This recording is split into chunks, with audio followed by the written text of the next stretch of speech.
Okay, some more parts came in today, so I got a set of new cases here to try, see if that cylinder fit on. And unlike some people that understand, I sell parts here. Here's a bunch of crap I bought for a customer to ship out to out of state. So let's go and get this case apart, see what these are. So in the last video I found out that the M8 case actually is pretty good for putting these airplane cylinders onto. So this here is the Evo case, which is an Ultima 140 motor, which is the same basic size motor as what those things are. So let's see what they are. And if anybody's got any extra airplane parts that they're not using, I could use them. So that's a Continental 360 and 520, 550. That's what I'm using.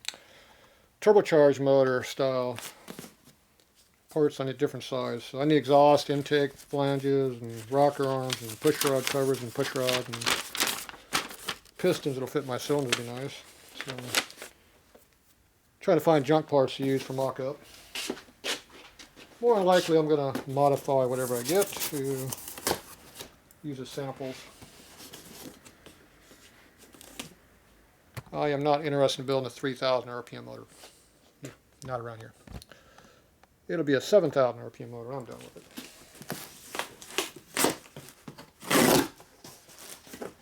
Okay. So I wanted to get these with fuel injection provision, but I'm about 99% sure they didn't send them that way because they sent them before I really expected them to do. So I'm sure they didn't give me what I wanted. But there are cases. Yep, cases. I do not want the black ones because I got a weld on. And they are not set up for fuel injection. But you can get that machine in there if you want. Alright, so there's what we got. Got a nice big ass case here.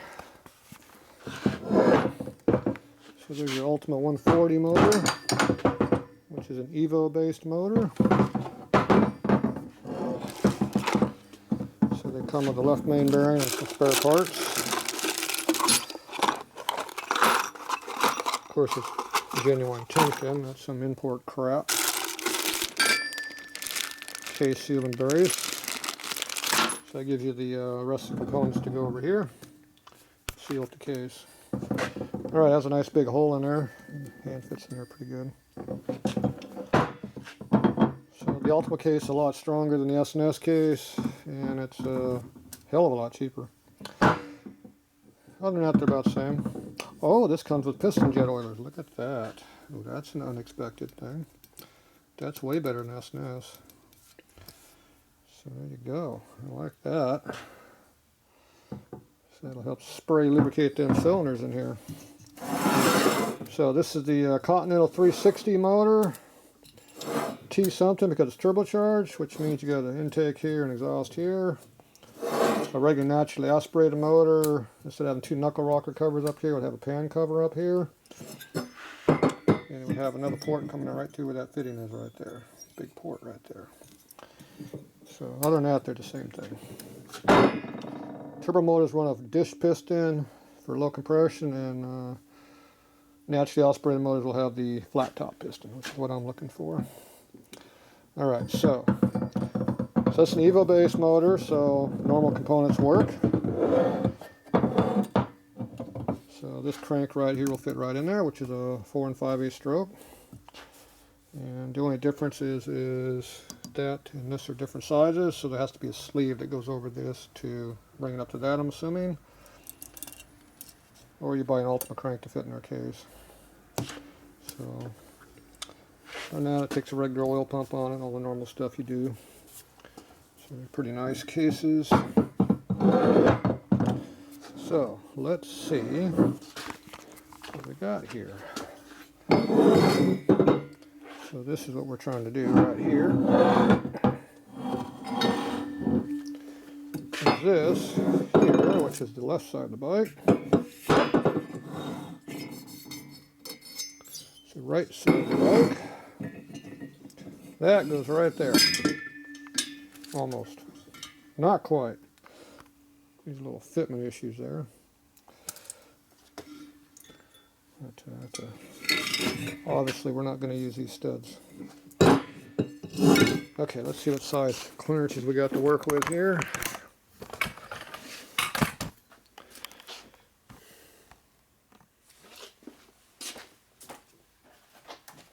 Okay, so this one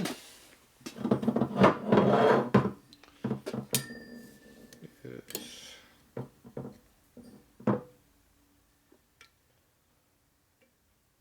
4 5/8 bore.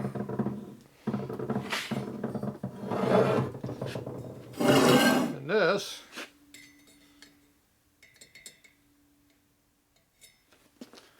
4.618. That is what you call a perfect fit. Got about 8 thou clearance. That will go right onto that case. Direct fitment. It's a little thin over here on the side, which I don't like, but other than that, it'll bolt on. There you go. I figured they'd be close because it's the same size bore. Alright. So let's get rid of these nasty looking studs right here. I'm not sure how tight these are put in here. We'll find out. I'll be back. Alright, this stud doesn't want to come out. So these have a Loctite on them. Not sure what color's in there, but they're in there pretty tight. And the first thread here, they bottom it out in there, it looks like, because it's all silver, like it's gold in. So obviously it bottoms out against it.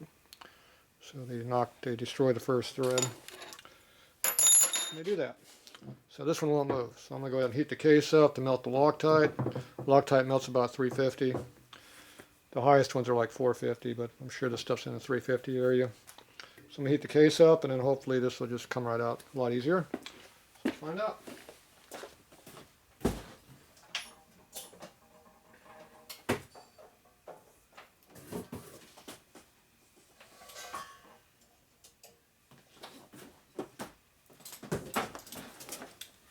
Time for a little fire. Get back out of my way a little bit so I don't hit it. I'm going to be slinging into the camera there with a flame.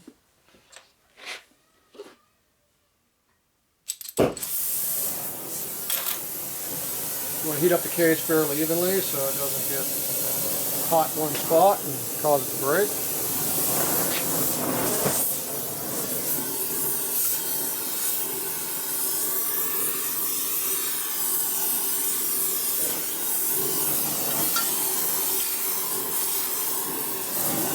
I always heat up the thin places first.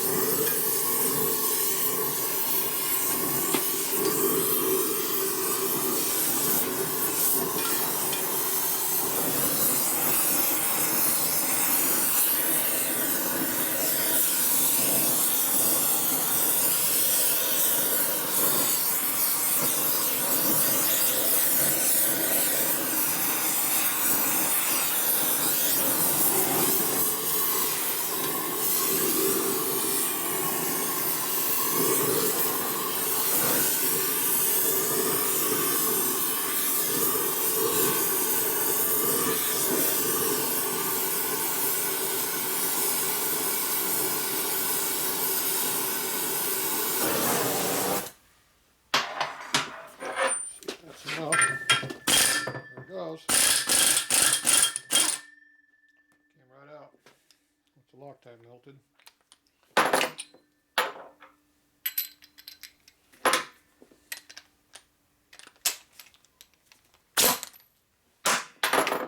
So this is a collet, ooh, warm. So this has a collet in here which pinches on the stud so it doesn't do any damage to the stud. So Snap-on used to sell these things, different companies made them. So anyway, read the name on that if you can. I don't know if you can or can't. And they make the collets in different sizes. This is just a collet holder. Works pretty good. So there's no damage to the threads when you hold on to it. It's hot down here though. Okay. I don't think I'm going to take the rest of them out because I'm not sure if I'm going to use this case or not for this application.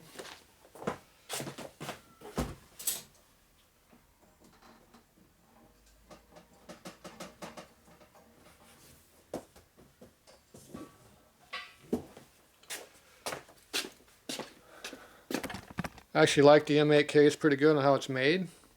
So even though this is a lot stronger of a case, the other one's made better. This one's going to take a lot more welding, I think, to make it strong, but we'll find out. So I'm going to leave these on. The less time you pull those studs out, the better. So I'm going to leave it. All right. So, looks like I go under pretty deep on this without a problem. Oh yeah, it's not going to hit anything. Alright. So this has an O-ring down here. I'm going to take that off. So it should sit flat now. Boom. She goes on like that.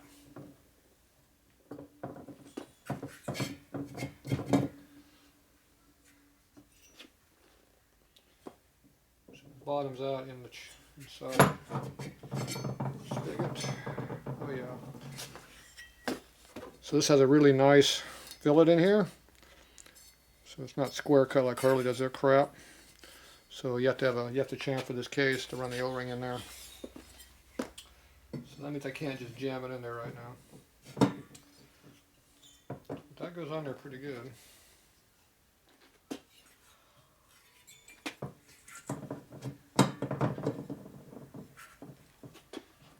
Should be square right there.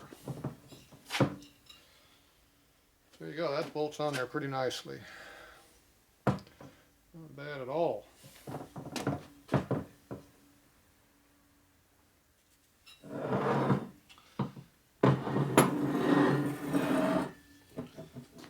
We'll give you limited stroke though because of the way the cylinder is not very tall.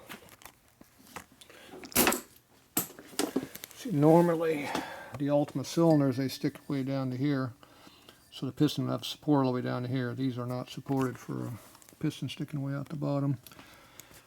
So that means you probably can't get away with a 4 5/8 stroke. If you put the 4 5/8 stroke with this motor, you'd be 143 cubic inches. But when you start taking the stroke out of it, I'm going to guess this is going to be more like a 4 1/4 stroke. It'll drop you down to a 131, 132 cube. So you're going to lose some stroke. But you'll be able to bolt it together. So I'm not sure how deep the piston can come out. Like I said, if you run a pretty slipper cut piston, you can have the piston come out the bottom of the hole this far without really hurting anything. It's going to have a little bit of wear down there, but it'll live. It's not good. It's better to have at least about that much support would be best. Obviously this would be a little better. But the problem is when it comes out the bottom down there, it's way out here on the bottom, you don't have room. So if you bring it down that far there, you have limited distance. So now you get the distance from here up the top of the cylinder is what your stroke can be. And I'm not sure what the stroke is on these things.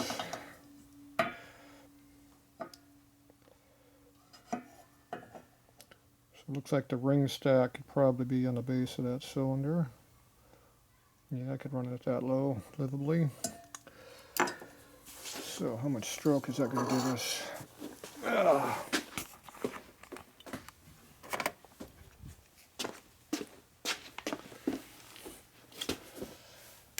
I'm assuming that the cylinder goes up about this far here, but I'm not sure. This much of the piston can go out of the top of the cylinder. As long as the ring stays on the top of the cylinder, you're fine. So I like direct reading. So that means you lay the piston directly up on the cylinder and measure the damn thing. If it'll stay there, it'd be nice.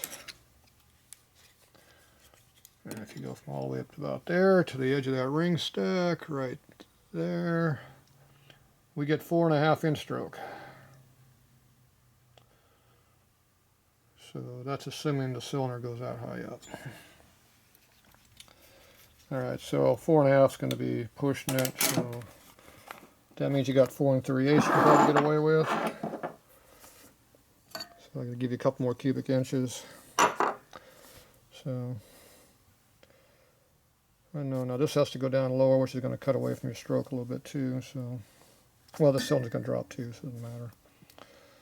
But we don't know where the rod's going to sit either, so all these are variable numbers. But initially, it looks like about 4.5 inch stroke is probably going to be about the limit of what we can put into this motor and have it work, because of that short skirt down there.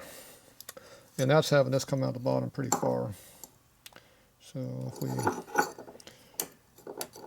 if we put more piston up in the cylinder, only about that far down, we're going to be about 4.25 stroke. So anyway, something in the low 130 cube on this combo, it looks like, is what we're going to wind up being. Be my guess. Now I might have to put a stroker plate under here to juggle the piston heights with the bore and all that stuff. So these are bigger than the Ultima cylinder. They're 4.4, I think, is their stock bore. This is like 30, 40. So you have to have a 40 over. So I don't know if Ultima makes a piston that's like 50 over. I don't think so. They're probably going to go like 30. So you can't use any kind of a Harley piston. Of course, the valve relief's going to be the best thing in the world to have in there, but if it's flat top, it'd be all right. The small loss of compression ain't going to matter. But I'm pretty sure we're doing a custom piston. Now the airplane piston, I haven't got that yet, so I don't know what size wrist pins they use. I know the Harley, they use a 927 pin. I'm sure the airplane's probably bigger. So I don't know if we can get away with that. Evos here are real small diameter. They're like 872 or something like that. No, not 8. They're in the low 800, I think. All right, well, that's it for now. So that's what we're looking at.